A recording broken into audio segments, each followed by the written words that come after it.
Welcome to another edition of Parenting Matters with McCracken. We've been going through the book by Faber and Maslish called How to Talk So Your Teens Will Listen and Listen So Your Teens Will Talk.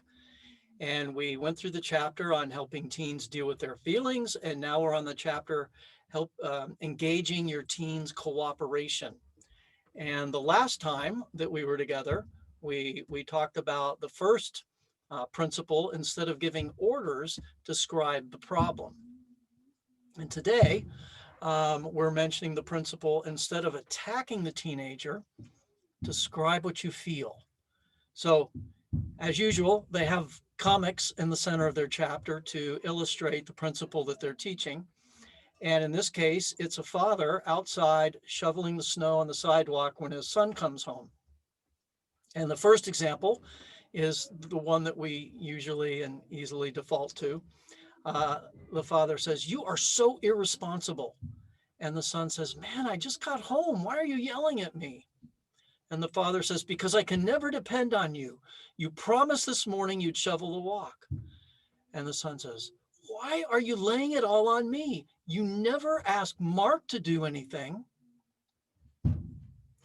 If we pick a fight, we shouldn't be surprised when our teens fight back. So maybe there's a different way to do this.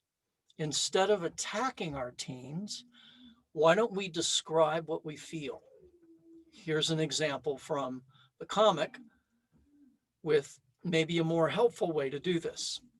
The son comes home and the father says, "Ken, I'm disappointed. I was assured that by the time I got home, the sidewalk would be shoveled." And the son says, "I meant to, Dad, but the coach kept us overtime."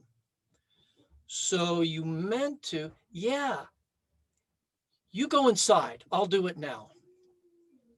When we're angry, we sometimes lash out at our teens with words that attack and demean them. The result usually is that they withdraw or they counterattack. When we describe what we feel, it's easier for our kids to hear us and to respond helpfully. Again, it's not a magic formula. It's not something that necessarily instantly changes our teens. It needs some consistency. It needs some patience. It might even need a little bit of coaching.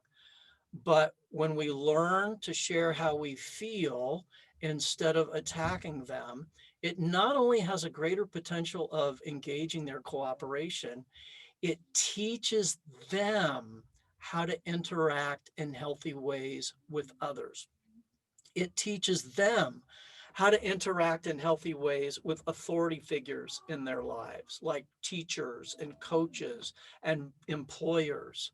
It teaches them how to engage more helpfully with their siblings and their friends.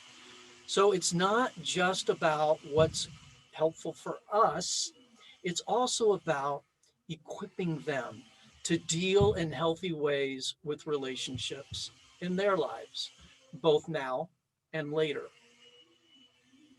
We'll talk more on the next edition of Parenting Matters with McCracken.